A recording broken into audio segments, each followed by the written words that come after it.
আজও কানে বাজে সে কথাগুলি। একটা শরীর, 18-20 জন পুরুষ, 113টা কামড়ের দাগ, 150 গ্রাম বীর্য। জাস্ট ইমাজিন, একটা সুস্থ মেয়েকে ঠিক কতক্ষণ গলা চেপে ধরে রাখলে তার চোখের মণি দিয়ে রক্ত বেরিয়ে আসে। এই পুরো সময়টা যে দুজন ব্যক্তি মমিতার হাত চেপে ধরেছিল, তাদের মধ্যে একজন মমিতার ফিমেল কলিগ। আই রিপিট, মমিতার ফিমেল কলিগ।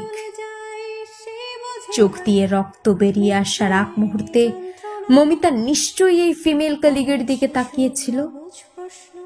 চোখের ভাষায় বারবার বোঝানোর চেষ্টা করেছিল, আমাকে বাঁচাও, তুমিও তো একটি মেয়ে।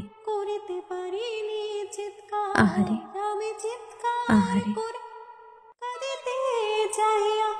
করিতে পারিনি চিৎকার, বুকের ব্যথা বুকে চাপাই নিজেকে দিয়েছি ধিক্কার।